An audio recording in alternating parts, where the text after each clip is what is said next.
దొంగల రాజ్యం దోపిడి రాజ్యం ఇదేమి రాజ్యం ఇదేమి రాజ్యం దొంగల రాజ్యం దోపిడి రాజ్యం వద్దురా నాయనా కాంగ్రెస్ పాలన వద్దురా నాయనా కాంగ్రెస్ పాలన దొంగల రాజ్యం దోపిడి రాజ్యం ఇదేమి రాజ్యం ఇదేమి రాజ్యం దొంగల రాజ్యం దోపిడి రాజ్యం వద్దురా నాయనా కాంగ్రెస్ పాలన వద్దురా నాయనా కాంగ్రెస్ పాలన కాంగ్రెస్ గుండాయిజం నశించాలి కాంగ్రెస్ గుండాయిజం ప్రశ్నిస్తే ప్రజాధనంపై ప్రశ్నిస్తే కార్పొరేషన్ లో జరిగినటువంటి అక్రమ కేసులను వెంటనే ప్రజాధనాన్ని నీతిపై విచారణ వెంటనే కార్పొరేషన్ లో జరిగిన అవినీతిపై విచారణ వెంటనే ఇదేమి రాజ్యం ఇదేమి రాజ్యం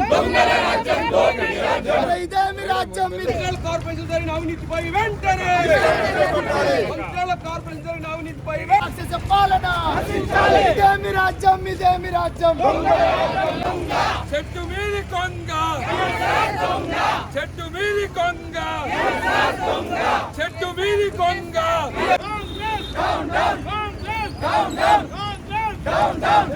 రాక్షస పాలన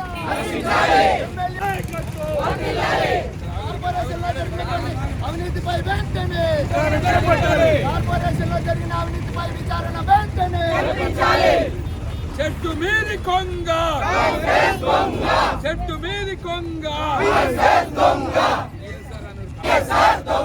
ఇదేమి రాజ్యం ఇదేమి రాజ్యం ఇదేమి రాజ్యం ఇదేమి రాజ్యం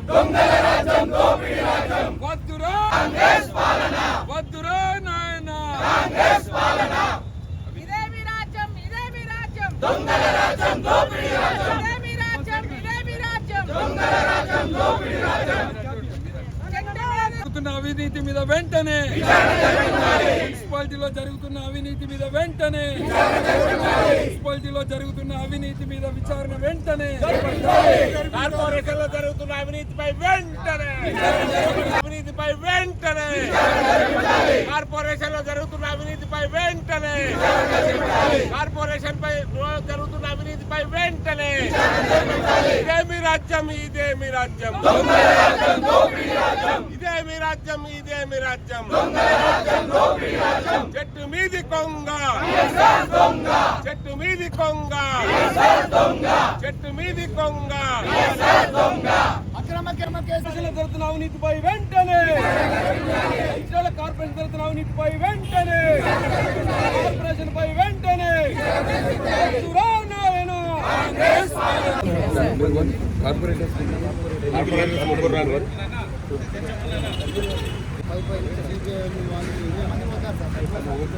బీజేపీ స్పెషల్ రూల్స్ పైన నుంచి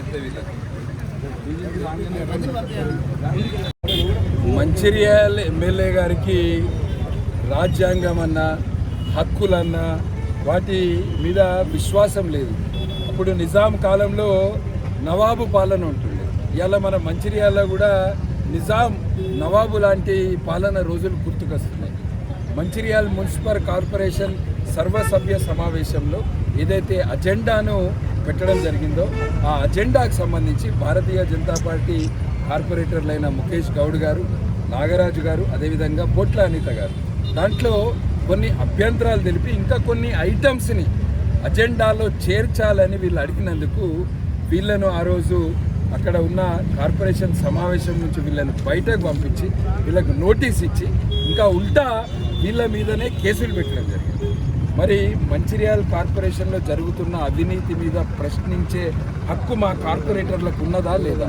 వీళ్ళందరూ కూడా ప్రజాస్వామ్యబద్ధంగా ఒక 3 నెలల కిందనే ఎన్నికలలో గెలిచి ఇవాళ మంచిర్యాల కార్పొరేషన్ ప్రజలు భారతీయ జనతా పార్టీ కార్పొరేటర్లు ప్రతిపక్ష పార్టీగా పాత్రను పోషించి ప్రజా సమస్యల మీద గలమై వినిపిస్తారని మంచిర్యాల కార్పొరేషన్ ప్రజలు పంపితే అక్కడ మాట్లాడనీయకుండా బయటికి వచ్చి శాంతియుతంగా నిరసన తెలుపుతుంటే 3 కార్పొరేటర్లు అదేవిధంగా కొంతమంది బీజేపీ నాయకుల మీద కేసులు పెట్టడం జరిగింది. మరి మా కార్పొరేటర్లు కూడా వీళ్ళను బెదిరించిన విషయాలు, అక్కడ జరిగిన విషయాలను ఇదే పోలీస్ డిపార్ట్మెంట్కి మొన్న రాత్రే కంప్లైంట్ ఇస్తే ఇప్పటివరకు ఎటువంటి చర్యలు చేపట్టలేదు. రెండో విషయం, ఇవాళ మంచిర్యాల మహాప్రస్థానంలో నిన్న ప్రెస్ మీట్ పెట్టడం జరిగింది. మంచిర్యాల మహాప్రస్థానానికి మొత్తము 10,20,00,000 రూపాయలు ఖర్చు పెట్టి దాన్ని నిర్మిస్తే దాంట్లో 4 కోట్లు కేంద్ర ప్రభుత్వం. మంచిర్యాల పట్టణ ప్రజలు వీళ్ళు కట్టిన పన్నుల రూపంలో దానితోటి 5,80,00,000 రూపాయలు మంచిర్యాల పట్టణ ప్రజలయ్యారు. అందులో రాష్ట్ర ప్రభుత్వము స్పెషల్ ఫండ్ ద్వారా ఇచ్చింది కేవలం 40 లక్షలు మాత్రమే. ఇన్ని రోజుల నుంచి నేను కట్టిన మహాప్రస్థానం మంచిర్యాలకి ఏ మంత్రి వచ్చినా ముఖ్యమంత్రి వచ్చినా నేను కట్టినా అంటాడు. 4 పైసల షేరున్నోడే గింతే గుర్తే 40 పైసల షేరున్న కేంద్ర ప్రభుత్వము భారతీయ జనతా పార్టీ నాయకులు ఏం మాట్లాడాలి మీరు ఆలోచించుకోండి. రెండో విషయం, ప్రెస్ మీట్ నిన్న మహాప్రస్థానంలో పెట్టారు. నేను మిమ్మల్ని కోరుతున్నా, ఆండాలమ్మ కాలనీలో ఉన్న డంప్ యార్డ్లో కూడా రేపు ప్రెస్ మీట్ పెట్టుర్రి. గెలిచినాక నెల రోజులల్లో డంప్ యార్డ్ మారుస్తా అన్నాడు. అక్కడ ప్రెస్ మీట్ పెడితే గ్రీన్ సిటీలో ఉన్న ప్రజలు, ఆండాలమ్మ కాలనీలో ఉన్న ప్రజలకు ఎంత ఇబ్బంది అవుతుందనేది తెలుస్తుంది. ఒకరోజు గోదావరిలో కూడా ప్రెస్ మీట్ పెట్టుర్రి. వంతెన లేకుండా ఈ ప్రాంత ప్రజలు ఎంత ఇబ్బంది పడుతున్నారు పెద్దపల్లికి అనేది తెలుస్తుంది. ఇట్లా ఇవాళ కేంద్ర ప్రభుత్వం నిధులు అడుగుతారు, కేంద్ర ప్రభుత్వం ₹1 కూడా ఇవ్వలే అని. అమృత్ పథకం కింద మన మంచిర్యాల జిల్లాలో ఉన్న 7 మున్సిపాలిటీలకు కేంద్ర ప్రభుత్వం ఏదైతే తాగునీటి సరఫరా కొరకు ట్యాంకులు కట్టడానికి, ఇక్కడ ఉన్న చెరువులను పునరుద్ధరణ చేయడానికి కొరకు 322 కోట్లు కేంద్ర ప్రభుత్వం మంచిర్యాల జిల్లాకి ఇస్తే అందులో 150 కోట్లు మన మంచిర్యాల నియోజకవర్గంలో పాత నస్పూర్ మున్సిపాలిటీలో తాగునీటి సమస్య కొరకు 65 కోట్లు ఇవ్వడం జరిగింది. మంచిర్యాల మున్సిపాలిటీ, లక్షట్పేట మున్సిపాలిటీ, ఈ 3 మున్సిపాలిటీలకు కేంద్ర ప్రభుత్వం అమృత్ పథకం కింద తాగునీటి సమస్య కొరకు, అదేవిధంగా చెరువుల మరమ్మతు కొరకు 150 కోట్లు ఇచ్చింది. చెరువుల మరమ్మతు కొరకు 8 కోట్లు ఇచ్చింది. ఇట్లా కేంద్ర ప్రభుత్వం నిధులు ఒక చెరువులు, మహాప్రస్థానము, తాగునీటి సమస్యనే కాదు, ఇవాళ మన మంచిర్యాలకి మున్సిపాలిటీకి వచ్చే ప్రతి రూపాయి కూడా కేంద్ర ప్రభుత్వాన్ని. ఇంద్రమ్మ ఇల్లుల కేంద్ర ప్రభుత్వం వాటా లేకపోతే చెప్పుర్రి. మీ ముఖ్యమంత్రిని చెప్పాను ఇంద్రమ్మ ఇళ్ళల్లో కేంద్ర ప్రభుత్వం వాటా ఎంత ఉన్నదని. అయినా మీరు అసలు మరి మహాప్రస్థానం అనేది ప్రభుత్వం యొక్క భూమి, గవర్నమెంట్ భూమిలో మీరు కాంగ్రెస్ పార్టీ వాళ్ళు ప్రెస్ మీట్ ఎట్లా పెడతారు? అది మీ ఎమ్మెల్యే ఏమన్నా మరి పేర్లు మార్చి మీ ఎమ్మెల్యే పేరు మీద రాయించుకున్నాడు ఏంది? అది ట్రస్ట్ పేరు మీద విరాళాలు కలెక్ట్ చేస్తుర్రు, ట్రస్ట్ పేరు మీద గవర్నమెంట్ దాంట్లో విరాళాలు కలెక్ట్ చేసి నడుతున్నారు. ఎవరి ట్రస్ట్ అది? అది పబ్లిక్ ట్రస్టా, ఒక కుటుంబానికి చెందిన ప్రైవేట్ ట్రస్టా? పబ్లిక్ ట్రస్ట్ అయితే దాన్ని బయట పెట్టండి వివరాలన్నీ. దాని అకౌంట్స్ ఆడిటింగ్ అయినాయా, దానికి ఏటీజీ ఉన్నదా, ఏమున్నదో వివరాలు బయట పెట్టుర్రి. మీ స్వంత కుటుంబ ట్రస్ట్ పేరు మీద పెట్టి మీరు ఏవైతే గవర్నమెంట్కి సంబంధించిన పథకాలు ప్రోగ్రామ్స్ కొరకు విరాళాలు ఖర్చు పెట్టి ఎట్లా ఖర్చు పెడతారు? మీరు విరాళాలు ఎట్లా కలెక్ట్ చేస్తారు మీ కుటుంబం పేరు మీద ఉన్న ట్రస్ట్కి? ఆ ట్రస్ట్ వివరాలు కూడా బయట పెట్టాలని మేము భారతీయ జనతా పార్టీ తరఫున డిమాండ్ చేస్తున్నాము.